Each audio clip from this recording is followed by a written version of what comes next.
2025ஆம் ஆண்டின் கடைசி கட்டத்திற்கு வந்துள்ளோம். கடந்த 10 மாதங்களில் மட்டும் 220க்கும் மேற்பட்ட படங்கள் வெளியாகி உள்ளன. அதிகம் எதிர்பார்க்கப்பட்ட சில படங்கள் கூட தோல்வியை தழுவி உள்ளன. அதிக லாபம் தந்த படங்கள் மற்றும் மக்களால் ஈர்க்கப்பட்ட படங்கள் எவை என்பதை இப்போது பார்க்கலாம். Good bad ugly.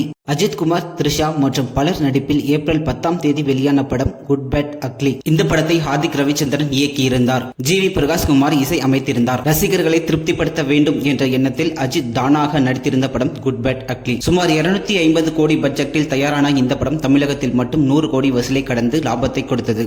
உலகம் முழுவதும் 300 கோடி ரூபாய் வசூலை ஈட்டியுள்ளது. காந்தாரா சாப்டர் 1. ரிஷப் ஷெட்டி இயக்கி நடித்த படம் காந்தாரா சாப்டர் 1. காந்தாரா மலை காடுகளின் மத்தியில் இருக்கும் ஈஸ்வர பூந்தோட்டம் எனும் இடத்தை அடைய துடிக்கும் கொடுங்கோல் மன்னனை அங்கிருக்கும் தெய்வீக சக்தி அளிக்கிறது. இதில் மன்னனின் மகன் விஜயேந்திரன் மட்டும் தப்பிவிடுகிறார். பல ஆண்டுகள் கழித்து மன்னனாக இருக்கும் விஜயேந்திரன் தனக்கு பிறகு தனது மகன் குலசேகரனுக்கு முடிசூட்டுகிறார். மீண்டும் காந்தாரா காட்டுக்குள் நுழையும் குலசேகரனால் காட்டை காக்கும் பழங்குடி மக்களுக்கும் குலசேகரன் படைகளுக்கும் மோதல் ஏற்படுகிறது. காந்தாரா மக்களின் தலைவனாக இருக்கும் நாயகன் எடுக்கும் முடிவுகள் என்ன? குலசேகரனின் தங்கை கனகவதிக்கும் நாயகனுக்கும் உள்ள உறவு என்ன? இதன் பிறகு என்ன நடக்கிறது என்பதை காந்தாரா சாப்டர் 1 படத்தின் கதை. இந்த படம் உலகம் முழுவதும் 800 கோடி வரை வசூலை கடந்து சாதனை புரிந்தது. தமிழகத்தில் மட்டும் சுமார் 60 கோடிக்கும் அதிகமாக வசூலித்தது. இந்த வருடத்தில் வெளியான டப்பிங் படங்களில் அதிக வசூலை குவித்த படம் காந்தாரா சாப்டர் 1.